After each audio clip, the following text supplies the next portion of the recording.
Hi friends అందరికీ ఈరోజు అయితే హాస్పిటల్కి వెళ్తున్నాము. మా వైఫ్కి అయితే పెయిన్స్ వస్తున్నవి. హాస్పిటల్కి అయితే వెళ్తున్నాము. ఆశా వర్కర్స్కి కాల్ చేసినాము. ఆమె వచ్చి అంబులెన్స్కి అయితే కాల్ చేశారు. కాల్ చేసిన తర్వాత వాళ్ళైతే వస్తున్నామని చెప్పారు. అంబులెన్స్ వచ్చేంత వరకు వెయిట్ చేయాలి. కార్ ఉంది, కార్లో వెళ్ళొచ్చు, కానీ కార్లో వెళ్తే అంత తొందరగా రిసీవ్ చేసుకోరు అక్కడ హాస్పిటల్లో. అందుకనేసి అంబులెన్స్ వెళ్తే తొందరగా రిసీవ్ చేసుకుంటారు అక్కడ. అందుకనేసి అంబులెన్స్కి అయితే కాల్ చేసినాం. ఇంకోటి మధ్యలో ఏమైనా ఇబ్బంది ఉన్నా కూడా అంబులెన్స్లో అయితే మనకు సేఫ్టీ. ఎప్పుడైనా ఎవరైనా వీలైనంత వరకు అయితే అంబులెన్స్నే ప్రిఫర్ చేయండి. ఓన్ వెహికల్ ఉంది అనేసి వెహికల్స్లో తీసుకెళ్ళడం మానేయండి. ఇంకా ఎవరి ఇష్టం వాళ్ళది. నా వరకు అయితే అంబులెన్స్ను ప్రిఫర్ చేయడమే బెస్ట్. అందుకే మేమైతే అంబులెన్స్లో తీసుకెళ్దామని చెప్పినాం. వాళ్ళైతే అంబులెన్స్ కాల్ చేశారు. అంబులెన్స్ వస్తుందని చెప్పారు. వచ్చిన తర్వాత వెళ్ళాలి. గాంధీ హాస్పిటల్కి అయితే వెళ్తాము. నేను ఫస్ట్ కూడా మాకు పాప కూడా గాంధీ హాస్పిటల్లోనే పుట్టింది. ఇప్పుడు మంచిగానే ఉండరు, అందరు మంచిగా ఉంది. హాస్పిటల్లో మంచిగానే డెలివరీ అయ్యండి, మంచిగానే అంతా ఓకే, నో ప్రాబ్లం. ఇప్పుడు పాపకైతే 1.5 years.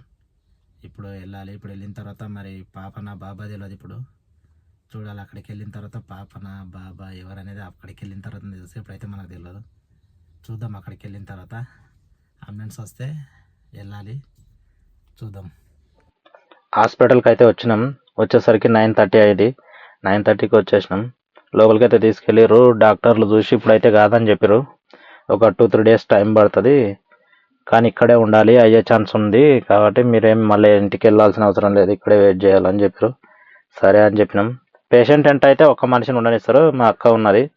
నేనైతే బయటనే ఉన్నా. నైట్ అంతా బయటనే వాడుకున్నా. బయటనే ఉన్నాం కాబట్టి మళ్ళీ రోజు అయితే పొద్దుగా నైట్ అయితే 12-1 అవుతుంది. నిద్ర అయితే వస్తలేదు. బయట ఇక 1కి వండుకున్నా. 1కి పడుకొని పొద్దుగాల అయితే 4 గంటలకే వాళ్ళు ఊడ్చేటోళ్ళు వచ్చి లేపుతారు. 4-4:30 అయిందంటే లేచేసి ఇక స్నానం చేసుకుందాం అనేసి అయితే ఇంటికి అయితే వెళ్ళిన. మళ్ళీ అల్వాల్కి వచ్చి స్నానం చేసుకొని మళ్ళీ హాస్పిటల్కి అయితే వచ్చేసిన. ఆ లోపే మా వైఫ్ వాళ్ళ అమ్మమ్మ వచ్చింది.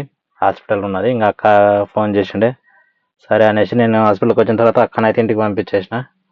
మళ్ళీ అవసరం ఉంటే పిలుద్దాం అనేసి అక్క ఇంటికి వెళ్ళిపోయింది. ఇక నేను వాళ్ళ అమ్మమ్మ ఉన్నాం. సేమ్ ఇక ఈరోజు కూడా నైట్ సేమ్ అంతే. రెండో రోజు కూడా ఇట్లే గడిచిపోయింది. డెలివరీ అయితే కాలేదు. సరేలే అనేసి ఇక్కడే ఉండిపోయినా. మళ్ళీ రెండో రోజు కూడా మళ్ళీ అక్క వెళ్ళిపోయింది కాబట్టి ఇక నేను కూడా మళ్ళీ రోజు మళ్ళీ పొద్దుగా మళ్ళీ సేమ్ నైట్ అయితే ఇక్కడ ఏంటంటే గాలి బాగా వస్తుంది కాబట్టి దోమలు అయితే ఎక్కువ లేవు. అదొకటైతే బెనిఫిట్ ఉంది. పర్లేదు, బాగానే ఉంది. ఇక హాస్పిటల్ కూడా బాగుంది. లోపల కూడా చూడడానికి బాగానే ఉంది. నీట్గానే ఉంటుంది. మరీ దరిద్రంగా అయితే ఏం లేదు, బాగుంది. మరుసటి రోజు పొద్దుగాల మళ్ళీ మధ్యాహ్నం వెళ్ళిన. సాయంత్రం వద్దాం అనుకుంటే ఆ లోపే వీళ్ళు ఫోన్ చేసిరు, డెలివరీ అవుతుందంట, రమ్మంటారు అనేసి ఫోన్ చేసిరు. సరే అనేసి వర్షం పడుతుంది అందులోనే. ఎప్పుడు శుక్రవారం రోజు వర్షం పడుతుంది. ఇంకా అక్కని మాకు తెలిసిన వాళ్ళు అంటే వాళ్ళని ఎక్కించుకొని తొందరగా అంటే వెళ్ళిన. తీరా హాస్పిటల్ లోపలికి వెళ్ళినాక పార్కింగ్ లేదు. సరేలే అనేసి మళ్ళీ వచ్చి ఆ మెట్రో స్టేషన్ కింద అయితే పార్కింగ్ అంటే ప్లేస్ ఉంటుంది, మనకు పెట్టుకోవచ్చు బండి. కార్ తీసుకొచ్చి అయితే మెట్రో స్టేషన్ కిందనే పెట్టుకోవాలి. 2-wheeler అయితే లోపల పెట్టుకోవచ్చు. ఇంకా బండి పార్కింగ్ చేసేసి వెళ్ళిన. వచ్చినా కూడా ఇంకా కాలేదు, టైం పడుతుంది అంటారు. సరే అనేసి మళ్ళీ వాడుకున్నాం. మళ్ళీ రోజు పొద్దుగాల అయితే మళ్ళీ లేచి అక్క అయితే వెళ్ళిపోయింది. శనివారం రోజు పొద్దుగాల వెళ్ళిపోయింది. అయితే కనుక ఫోన్ చేయరు అన్నది. మళ్ళీ నాతో పాటు శనివారం నైట్ అయితే ఇంకా డిసైడ్ అయినాం. సండే రోజు పొద్దుగాల లేచి ఇంటికి వెళ్ళిపోదామని డిసైడ్ అయినాం. ఇంకా అయ్యేటట్లేదు. వీళ్ళు ఇంకా ఇట్లనే ఉంచుకునేటట్టు 2 రోజులు అన్నారు. ఇప్పటికి 4 రోజులు అవుతుంది. మార్నింగ్ లేచి వెళ్ళిపోదామని డిసైడ్ అయినాం. ఇంటికి వెళ్ళిపోతే అయిపోతుందని అనుకున్నాం. తర్వాత